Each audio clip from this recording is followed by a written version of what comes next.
Hi guys, एक बार फिर से आप सबका स्वागत है वाईफाई स्टडी स्टूडियोज चैनल पे which is a part of an academy. तो हम लोग की आज से जो रिवीजन सीरीज स्टार्ट हो रही है, इसके अंदर आपको बहुत सारे टॉपिक्स मिलने वाले हैं। For example Buddhism, Jainism, Mughal time का आर्किटेक्चर, लाइक नेशनल मूवमेंट। तो इस पूरे वीक में आपका सुबह 5 बजे का ये जो क्लास होगा, ये आपका प्रॉपर रिविजन का सेक्शन होगा, जहाँ पे आपको हर दिन कोई ना कोई टॉपिक देखने को मिलेगा। तो इस सेशन को मिस मत करिएगा। अपने फ्रेंड्स के साथ में बाकी भी जितने लोग हैं जो यहाँ पे किसी भी एग्जाम की तैयारी कर रहे हैं, just do share the session with them. ठीक है, चलिए अच्छा करेंगे यहाँ पे दिन की शुरुआत। और ये ध्यान रखिएगा कि इस क्लास के जस्ट बाद में आप लोगों के लिए सबसे इंपॉर्टेंट करंट अफेयर का सेशन होता है। ये क्लास आपका 6:45 AM शार्प इसी चैनल पे रहता है, जहाँ पे आपको करंट अफेयर्स के हर एक पॉइंट की एनालिसिस मिलती है। ठीक है, चले फिर आगाज किया जाए। और हाँ, अगले हफ्ते से सुबह 5 बजे एसएससी जीडी का जो प्रीवियस ईयर पेपर है वो आपको पूरे हफ्ते में करवा दिया जाएगा, जिससे कि क्या होगा ना, आपकी एक पूरी प्रॉपर सीरीज बन जाएगी और जितने क्वेश्चन आए थे आपको वो पता चल जाएगा। उससे आपका जो आगे एग्जाम आएगा तो आपका वो पेपर जो उसमें एक अच्छा खासा आपके पास में आइडिया रहेगा। ठीक है, चलिए तो यहाँ पे आज की सीरीज में हम लोग क्या पढ़ने वाले हैं, हम लोग पढ़ेंगे कुछ इंपॉर्टेंट ऑर्गेनाइजेशंस के बारे में जो कि जी के अंदर आती हैं। What do you mean by G ma'am? जी तो मैम हम लोग ऐसे लिखते हैं ना, no I am not talking about this G, I am talking about global level, है ना।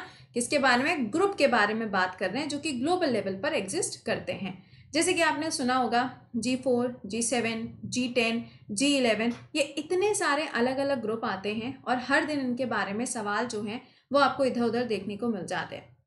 क्यों मैं आपके साथ में इसको डिस्कस करने जा रही हूँ, इसका रीज़न है, आप सबको पता है कि G20 की जो समिट है उसके लिए नरेंद्र मोदी जी गए हुए हैं इटली, रोम के अंदर, और वहाँ पे G20 की समिट को कंडक्ट किया गया।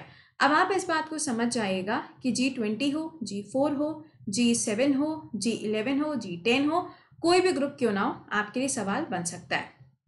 तो आई होप कि आप सब तैयार होंगे इस पर्टिकुलर चीज़ को पढ़ने के लिए। तो सबसे पहले हम लोग डिस्कस करेंगे G4 के बारे में कि इसके अंदर कौन कौन से देश आते हैं। देखिए, सबसे पहली और इम्पॉर्टेंट चीज़ ये है कि जब हम यूएन बोलते हैं तो यूएन के अंदर टोटल 5 परमानेंट मेंबर्स आते हैं और 10 नॉन परमानेंट मेंबर होते हैं। आप सोचेंगे कि मैम आप इसको क्यों बता रहे हो, इसका क्या लेना देना है जी के साथ में? लेना देना है। एक्चुअल में ये जो 5 आप परमानेंट मेंबर्स देख रहे हो ना, इसके अंदर 4 ऐसे देश हैं जो अपनी दावेदारी रखते हैं परमानेंट मेंबर बनने की। और ये जो 4 देश हैं जो यहाँ पे दावेदारी रख रहे हैं, ये 4 देश को ही मिला के हम क्या कहते हैं, G4 का नाम देते हैं। इसी को कॉफी क्लब के नाम से भी जाना जाता है और कई बार आपसे सवाल पूछ लिया जाता है कि कॉफी क्लब के अंदर कौन कौन से देश आते हैं। तो answer Brazil, Germany, India and Japan.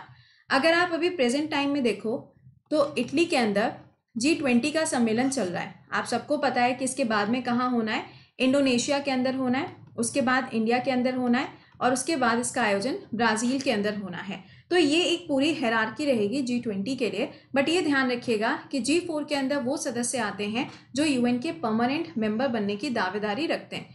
India जो है, एक्चुअल में पहले ही इनको यहाँ पे परमानेंट मेंबर बनाया जा रहा था, लेकिन उस टाइम में इंडिया ने क्या किया था, अपनी जगह खाली करके चाइना को वहां पर बैठा दिया था। अब इंडिया कोशिश कर रहा है कि परमानेंट मेंबर वो बन जाए, लेकिन अभी तक वो परमानेंट मेंबर नहीं बन पाया। Point to be noted, India जो है वो नॉन परमानेंट मेंबर है किसका, यूएन का। और इनकी जो सदस्यता होती है वो कितने साल की होती है, 2 ईयर्स की होती है, 2 साल की होती है। तो दिस इज व्हाट G4। चलिए आगे देखते हैं। G4 क्या है, एक ऐसा ग्रुप है जिसके अंदर आपको यूएन के जो मेंबर्स हैं वो इन फ्यूचर अपनी मेंबरशिप को क्या करना चाहते हैं, फिक्स करना चाहते हैं। अगला आया G6। अब G6 में कौन कौन से देश आते हैं?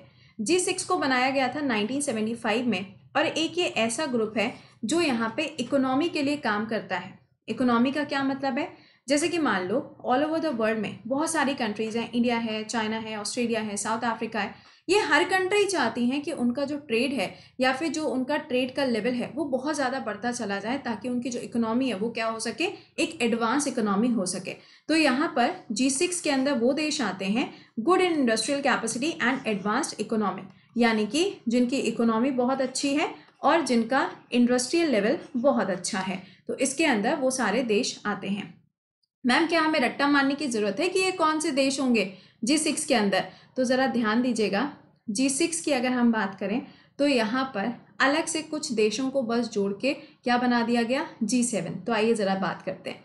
USA, Britain, Germany, France, Italy, Japan और यहाँ पे आगे चल के कौन सी कंट्री जुड़ गई, कनाडा जुड़ गई। यानी कि ये जो आपको 6 मेंबर यहाँ पे नजर आ रहे हैं, इन्हीं को क्या कहते हैं, इन्हीं को G6 का नाम दिया जाता है। और आगे चल के इसी के अंदर एक और कंट्री जुड़ गई जिसका नाम क्या है, कनाडा। और ये क्या बन गया, ये बन गया G7। और फिर आगे चल के इसके अंदर क्या हुआ, एक और कंट्री जुड़ गई और फिर ये क्या बन गया, G8 बन गया। यानी कि अलग अलग यहाँ पे आपको कैटेगरीज देखने को मिल रही हैं। पहले G6 था, फिर G7 हुआ, फिर G8 हुआ और फिर वापस से G7 हो गया। तो द थिंग इज कि घुमा फिरा के यहाँ पे वर्ल्ड की टॉप इकोनॉमी जो है वो यहाँ पर क्या है, एक ग्रुप को फॉर्म करती है। चलिए ठीक है, ये भी समझ गए। अब मैंने देखो आपको याद करने के बहुत सारे तरीके बताए थे, है ना। जीजा जी कई बार फ्रांस गए या फिर जीजा जी कई बार इटली गए। तुमको जैसे भी ट्रिक बनानी है तो वैसे ट्रिक बना के याद करो, कोई फर्क नहीं पड़ेगा, ठीक है। अच्छा, नेक्स्ट पॉइंट पे आइए। मैंने अभी आपको बोला कि जो G8 बन गया था, G8 में से जो कंट्री बाहर होती है उस कंट्री का नाम क्या है, रशिया। क्यों बाहर होती है, रशिया वो कंट्री है जिसने 2014 में क्रीमिया के ऊपर अटैक किया था और अटैक करने की वजह से इसके जो मेंबर्स थे उन्होंने कहा कि भाई साहब इसको बाइकआउट करो, इसके साथ हम काम ना कर पाएंगे। तो यहाँ पर क्या हुआ, रशिया को बाहर कर दिया गया। But again a point to be noted, G7 की इस बार की जो बैठक है वो यूके के अंदर कंडक्ट करी जाएगी और लास्ट टाइम की जो बैठक थी 2020 वाली वो यूएसए के अंदर होनी थी। बट आप सबको पता है कोविड की वजह से इसका आयोजन नहीं किया गया। उस टाइम पे यूएसए ने रशिया को बोला था कि हम तुमको हो सकता है एक बार फिर से इसके अंदर जोड़ दें। और अभी भी जब आप G7 की बात करोगे तो आपने देखा होगा यूपीपीएससी के पेपर में एक स्टेटमेंट लिखकर आया था कि G7 की जो समिट है इस बार यूके उसको होस्ट कर रहा है और उन्होंने ब्राजील को एज अ चीफ गेस्ट बुलाया है। बस यहीं पे सारा खेला होवे तुम्हारे साथ में हो जाएगा, क्योंकि यहाँ पे ब्राजील को नहीं बल्कि किसको इनविटेशन है, इंडिया को इनविटेशन है। तो ऐसे ऐसे जब क्वेश्चंस आते हैं ना, वहां की पे आपके दिमाग में हर एक चीज तुरंत से टक से आके स्ट्राइक करनी चाहिए। इसीलिए आपको ये रिवीजन सेशन यहाँ पे दिया जा रहा है। हम चाहते तो इसमें फिर से क्वेश्चंस करवा देते, बट मेरा कॉन्सेप्ट ये था कि एक बारी से ये सब चीज़ें जो रिवीजन का पार्ट है उनको हैप्पी दिवाली के साथ में यहाँ पे रिवीजन करा दिया जाए। तो आज से तुम लोग की हैप्पी दिवाली शुरू हो चुकी है, या तुम लोगों ने हैप्पी दिवाली नहीं विश किया, कैसे हो यार। अब कहेंगे मैम वो तो 3 तारीख से शुरू होगी, आप तो आज ही से मना रहे हो। हाँ भैया, हम तो आज ही से हैप्पी दिवाली मना रहे हैं, क्योंकि देखिए शुरुआत जितनी जल्दी हो अच्छी चीज़ों की उतना अच्छा है।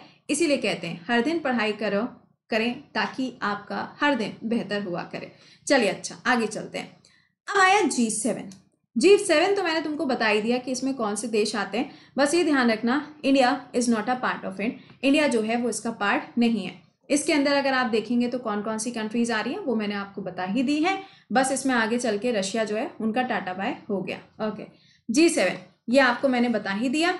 ये वाला जो पॉइंट था ये भी मैंने आपको बता दिया कि 2021 की समिट कहाँ पर कंडक्ट की जाएगी। चलिए अच्छा, अब आगे आते हैं G11 एंड G10 पे। ये क्या है देखो, अभी कुछ टाइम पहले की बात है जब चाइना अपने आप को बहुत ज़्यादा सुपर पावर बनाने की कोशिश कर रहा था। सुपर पावर से मतलब है जब चाइना कह रहा था कि हम 5G टेक्नोलॉजी को लेकर आएंगे और 5G टेक्नोलॉजी को लेकर आएंगे तो हम नेपाल वाले एरिया में जाके टावर लगाएंगे। उन्होंने वो सब किया भी। बट चाइना चाहता था कि पूरी दुनिया के अंदर वो क्या बन जाए, एक हब बन जाए जहाँ पे आपको 5G टेक्नोलॉजी देखने को मिले। उसी टाइम पे यूके ने कहा कि भाई सुनो, मैं आह्वान करता हूँ कि कुछ देश आए और मेरे साथ में जुड़ें, और जुड़ने के बाद में हम क्या बनाएंगे, एक अलग से ग्रुप बनाएंगे जो क्या करेगा, चाइना को काउंटर करेगा। तो यूके बोल ही पाया था। तब तक तो आप जानते ही हैं डोनाल्ड ट्रंप का नेचर। उस टाइम पे डोनाल्ड ट्रंप थे, ये पिछले साल की बात है। उस टाइम पे डोनाल्ड ट्रंप अंकल थे, वो तो कितना अच्छा बोलते थे, बेचारे बहुत ही भले आदमी थे। तो यहाँ पर डोनाल्ड ट्रंप ने बोला कि भाई सुनो, यूके तुम्हारी बात कोई माने या ना माने लेकिन मेरी बात हर कोई मानेगा। तो वहां पर यूएसए ने कहा India, South Korea, Russia and Australia, इन चारों देशों को इनविटेशन भेजा। किसने, यूएसए ने, कि आप हमारे साथ में जुड़ जाइए और हम बनाएंगे G10 जो क्या करेगा, 5G टेक्नोलॉजी को डेवलप करेगा। लेकिन एक और प्रॉब्लम आ गई है ना, ये अगर सारे के सारे मिल जाते तो ये G11 बना देता, राइट। लेकिन कहानी ये है कि ये तो G10 बनाना था। तो यहाँ पे जो प्रॉब्लम थी ना, वो प्रॉब्लम इनकी थी। क्या प्रॉब्लम थी? यूएसए ने तो इनको इन्विटेशन भेजा था कि तुम आ जाओ, तो तुम्हारे आने के बाद में ये जो G7 है ये क्या हो जाएगा, G11 हो जाएगा, हमें कोई प्रॉब्लम नहीं है। लेकिन रशिया का ये था कि मैं आऊँगा तो सही, लेकिन बैंड बाजा बारात बजवाओगे उसके बाद ही मैं आऊँगा, क्योंकि रशिया के भैया अपने भाव चढ़ गए थे ना, क्योंकि उन्होंने कहा कि हम अटैक किए थे तब तुम हमको निकाल दिए थे, अब तुम कह रहे हो कि आ जाओ आ जाओ आ जाओ। तो रशिया का यहाँ पे थोड़ा सा डाइसी था, थोड़ा सा डाउटफुल था, जिसकी वजह से ये नहीं ज्वाइन करना चाहते थे। सेकेंडली, बाकी भी जितनी कंट्रीज थी G7 के अंदर, जो कि यूरोपियन कंट्रीज थी, उन्होंने भी बोला कि भाई इनकी ज़रूरत नहीं है, ये कभी भी कहीं पे भी अटैक कर देते हैं, that is not good. Present time में अगर आप देखें तो जो रशिया है वो यूक्रेन के भी जो ईस्टर्न पार्ट है उसको हमेशा कैप्चर करने के बारे में सोचता रहता है। तो इसकी वजह से बहुत सारी कंट्रीज ऐसी हैं जो नहीं चाहती कि रशिया जो है वो इसका मेंबर बने। ओके, नेक्स्ट पे देखो D10, ये यूके ने बुलाया था, इसके लिए यूके जिम्मेदार है। यूके ने बोला G10 बने या G11 बने, हमको उससे कोई मतलब नहीं है, हम तो बनाएंगे यहाँ पे D10। अब D10 क्या है? नहीं, D10 ये वो वाला D10 नहीं है जो लड़कियां मतलब सोचती हैं oh my god sun tanning हो गई है, नहीं, मैं उस D10 की बात नहीं कर रही हूँ, ये डेमोक्रेटिक 10 है। डेमोक्रेटिक 10 का मतलब क्या है? इसमें तो 7 देश वही होंगे जो कि G7 में है। इसके अलावा अगर आप देखें ऑस्ट्रेलिया, साउथ कोरिया और इंडिया को इसके अंदर जोड़ा जाएगा। ये क्या होगा? ये एक ऐसा ग्रुप है जिसको बोरिस जॉनसन ने इनविटेशन दिया था, आ ही गए खूबसूरत सी शक्ल लेके, वो भी सुबह सुबह 5 बजे, मतलब लेवल देख रहे हो तुम। तो इन्होंने कहा था कि यार देखो, चाइना जो है ना ये आजकल अपने आप को बड़ा ही पावरफुल समझ रहा है, हमको कुछ तो करना पड़ेगा ताकि चाइना थोड़ा कंट्रोल में आ जाए। तो इसके लिए यहाँ पर इन्होंने लॉन्च किया था D10 और कहा था कि हम एक काम करेंगे कि जो ये 5G टेक्नोलॉजी डेवलप करी जा रही है चाइना के द्वारा, हम उसको काउंटर करेंगे, और काउंटर करने के लिए इन देशों की बहुत ज़्यादा ज़रूरत है मुझे। तो उस टाइम पे D10 बनाने की बात कही गई थी, अभी बना नहीं है, पॉइंट टू बी नोटेड, अभी बना नहीं है। अच्छा, तो ये क्या करना था? चाइना को काउंटर करने के लिए बनाने की बात हुई। अब इसमें जो भी सप्लायर्स से इक्विपमेंट्स है उन सब के लिए यहाँ पे काम किया गया। ओके, अगला आया G20। ऑलवेज रिमेंबर, यहाँ से सवाल हर पेपर में बनता ही बनता है। अब तो और बनेगा, रीजन क्या है? अब और इसलिए बनेगा क्योंकि मोदी जी गए हुए हैं। अब आपको पता है कि जहां जहां की विजिट होती है वो कंट्री के ऊपर सवाल बन जाता है, तो यहाँ से क्वेश्चन तो वैसे भी बनना ही बनना है। जब आपसे G20 बोला जाएगा तो पॉइंट आपको याद रखना है, 19 कंट्रीज और एक यूरोपियन यूनियन मिला के क्या बनाता है? G20 बनाता है। क्या इंडिया इसका मेंबर है? जी हाँ, इंडिया इसका मेंबर है। ओके, ये कब बना था? 1999 में इसको बनाया गया था। यहाँ पे जितने देश हैं आपको क्या याद रखना है? अपना भारत याद रखना है, बाकी आप भले ही सब भूल जाओ, कोई फर्क नहीं पड़ेगा, ठीक है। तो यहाँ पर मैंने आपको ये चीज बता दी है, इन सारे ग्रुप्स को बहुत अच्छी तरीके से रट्टा मार लेना, स्पेशली G4 और G20, ये दोनों तुमसे पूछे जाएंगे, ठीक है। आई होप कि आपको ये सेशन अच्छा लगा होगा, अच्छा लगा हो तो एक बार इसे लाइक मार दीजिएगा। और G वाली जितनी कंट्रीज थी वो मैंने आपको पढ़ा दी है। और कल का जो आपका टॉपिक रहेगा वो होगा मुगल आर्किटेक्चर के ऊपर, ठीक है, कि उस टाइम पे आर्ट एंड आर्किटेक्चर कैसा था, कौन से पेंटर्स थे, कौन कौन से बिल्डिंग्स कहाँ कहाँ पे बने हुए हैं, वो सारा का सारा आपका कल सुबह 5 बजे रहेगा। इसके अलावा अगर आप लोगों ने यहाँ पे पेड बैचेस ज्वाइन नहीं किए हैं तो आपके लिए जो पेड बैच है वो ऑलरेडी स्टार्ट एक तो हो ही चुका है, लेकिन नया वाला जो स्टार्ट होगा वो 3 नवंबर से स्टार्ट होगा। क्या क्या होता है इसमें? देखो, लाइव क्लासेस हैं, वीकली टेस्ट होता है, एक प्रॉपर प्लानर तुम्हारे लिए तैयार हो जाता है। देखो, स्टडी तो हर कोई करता है, सेल्फ स्टडी भी बहुत सारे लोग करते हैं, लेकिन कुछ बच्चे ऐसे होते हैं जो प्रॉपरली सेल्फ स्टडी नहीं कर पाते। उन सब के लिए पेड बैच आपका नया स्टार्ट हो रहा है, सफलता बैच के नाम से। आप इसको ज्वाइन कर सकते हैं। अनअकैडमी पे जाके गोल SSC सेलेक्ट करिएगा, वहाँ पे आपको सफलता बैच मिलेगा, आप इसको ज्वाइन कर सकते हो। यहाँ पे आपको सारे के सारे टॉप एजुकेटर्स तो मिलेंगे ही मिलेंगे।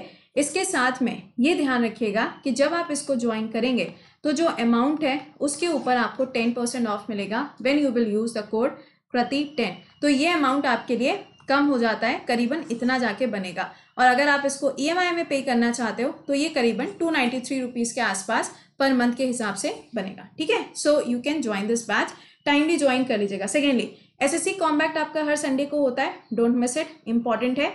रेज योर हैंड का जो फीचर है वो भी आपका आ गया है, कहाँ पर? आपके इस पर्टिकुलर लाइक पेड बैच के अंदर। एंड रिपोर्ट एंड विन का ऑप्शन भी आपके लिए है, you can report anything and you can win also, ठीक है। चलो अच्छा, तो इसी के साथ में हम अभी मुलाकात करते हैं आपसे 6:45 AM शार्प। टिल देन खुश रहिए, मुस्कुराते रहिए। Bye bye and take care.